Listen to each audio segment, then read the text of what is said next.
Very good evening students, welcome to my channel vacancy prince. आज फिर से मैं आप लोगों के लिए लेके आया हूँ। यूपीएफओ की वैकेंसी है ये। आइए जानते हैं डॉक्यूमेंटेशन में क्या दे रखा है।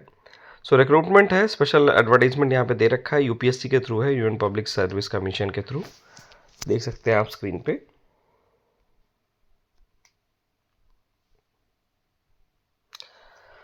ऑनलाइन रिक्रूटमेंट है, स्पेशल एडवर्टाइजमेंट एप्लीकेंट्स के थ्रू। ऑफलाइन भी अप्लाई कर सकते हैं, ऑनलाइन भी अप्लाई कर सकते हैं। तो आइए जानते हैं क्या क्या दे रखा है वैकेंसी डिटेल्स में।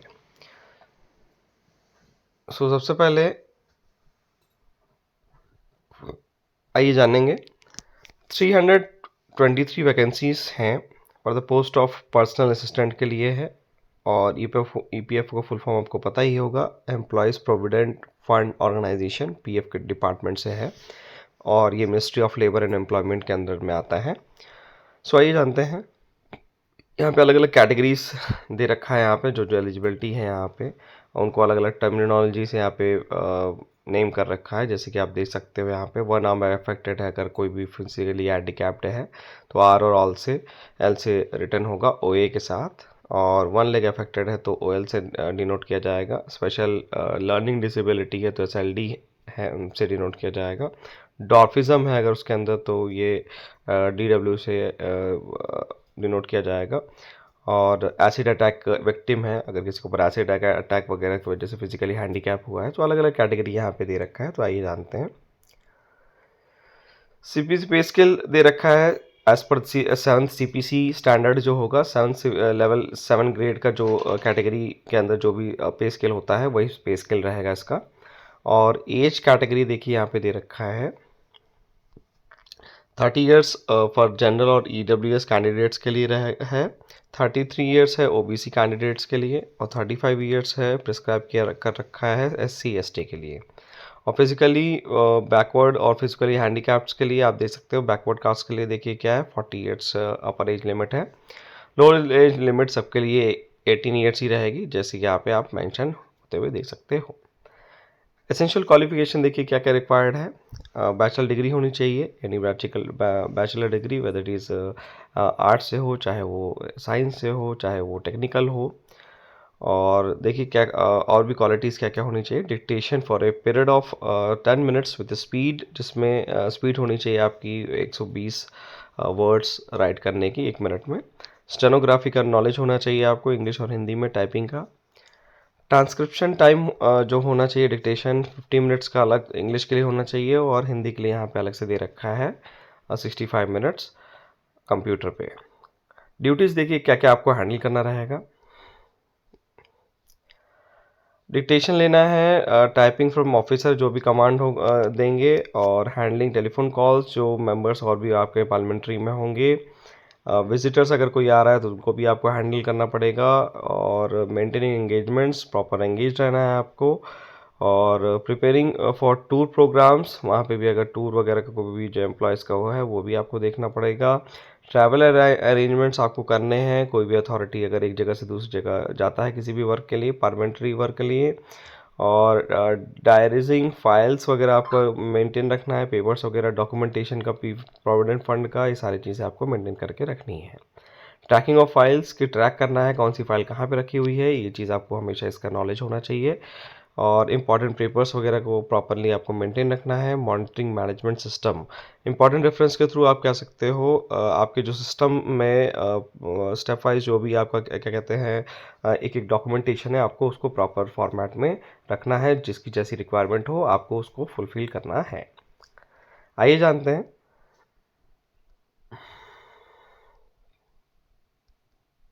ओके, अदर डिटेल्स यहाँ पे देख सकते हैं आप लोग। हेडक्वार्टर इसका नई दिल्ली में है। और ऑफिसर्स रिक्रूटर और प्रोबेशन पीरियड 2 साल का रहेगा, उसके बाद आपको परमानेंट कर दिया जाएगा।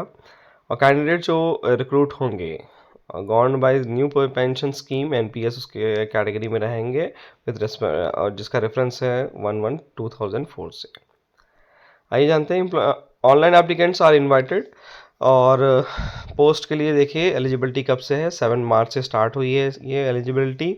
और क्लोजिंग डेट जो उसका सबमिशन का है ऑनलाइन एप्लीकेशन का वो है 6 PM जो कि है शाम का। और 27 मार्च 27 ऑफ मार्च के लिए है, यहाँ पे आप मेंशन देख सकते हैं। और facility for the finally submitted application जो होगा वो 28 से उसके बाद सबमिशन के बाद जो होगा 28 से 3 अप्रैल तक 7 डेज का इसका जो प्रॉपरली जो फंक्शनिंग है चलना है। इंटरव्यू और जो भी पैनल्स हैं, जो भी प्रिस्क्राइब्ड टेस्ट वगैरह हैं। और देखिए क्या क्या होने और कौन कौन सी क्वालिफिकेशंस और रिक्वायरमेंट्स हैं, आइए जानते हैं। स्कीम सिलेबस और weightage of the recruitment test देखिए क्या क्या इसके अंदर चीज़ें यहाँ पे दे रखी हैं। वैसे और बाकी चीज़ें आप डॉक्यूमेंट्स को मैं इन PDF फॉर्मेट और वर्ड फॉर्मेट में मैं अपलोड कर दूंगा नीचे बिलो लिंक में डिस्क्रिप्शन में, ठीक है। और कोई भी डाउट होगा आप लोग कमेंट सेक्शन में पूछ सकते हैं। स्कीम में देखिए क्या दे रखा है। टेस्ट होगा इसके लिए फर्स्ट ऑफ ऑल 2 घंटे का। All questions will carry equal marks, equal weightage के होंगे। टेस्ट जो बेस्ड होगा वो MCQ बेस्ड होगा और the medium of question will be English and Hindi दोनों में होगा। और देर विल बी बस इंग्लिश लैंग्वेज के लिए इंग्लिश में ही रहेगा। और हर एक there will be penalty for the wrong answer, इसके लिए भी नेगेटिव मार्किंग होगी। इसका मतलब डिडक्शन होगा 1/3 ऑफ द मार्क्स। जैसे अगर जो जितने भी मार्क्स का होगा उसका 1/3 ऑफ द मार्क्स क्या हो जाएगा, डिडक्ट हो जाएगा the negative wrong answer. Syllabus देखिए क्या क्या है। English language, GA, quantitative aptitude, reasoning and computer aptitude, ये 4 सब्जेक्ट्स में आ रहे हैं। वेटेज देख सकते हो आप लोग 300 मार्क्स का रहेगा रिक्रूटमेंट टेस्ट का। ओवरऑल 100% जो वेटेज रहेगा। और रिक्रूटमेंट टेस्ट के बाद शॉर्टलिस्ट किया जाएगा कैटेगरी वाइज। और उसके बाद स्किल टेस्ट होगा जो भी जिस पोस्ट के लिए आपने अप्लाई किया है। आगे बढ़ते हैं। देखिए रिक्रूटमेंट टेस्ट के जो सेंटर्स यहाँ पे दे रखे हैं, यहाँ पे देख सकते हैं आप लोग। अगरतला, आगरा, अहमदाबाद, ऐज़वाल, अजमेर। यहाँ पे ओवरऑल 80 कैटेगरीज अलग अलग सेंटर्स अलग अलग सिटीज़ में बनाए गए हैं। यूपी में आप देख सकते हैं वाराणसी एक इंक्लूड किया गया है। और बाकी डिस्क्रिप्शंस आप नीचे दे सकते हैं आप लोग। डॉक्यूमेंटेशन में अलग अलग एनेक्जर्स में अपेंडिक्स में इसको मेंशन कर रखा है। सो इस चीज़ को मैं आपको डिस्क्रिप्शन लिंक के साथ अलग अलग फॉर्मेट्स में मैं अपलोड कर दे रहा हूँ। आप लोग उसमें जाकर गेट थ्रू हो सकते हैं। तो आज के लिए थैंक यू।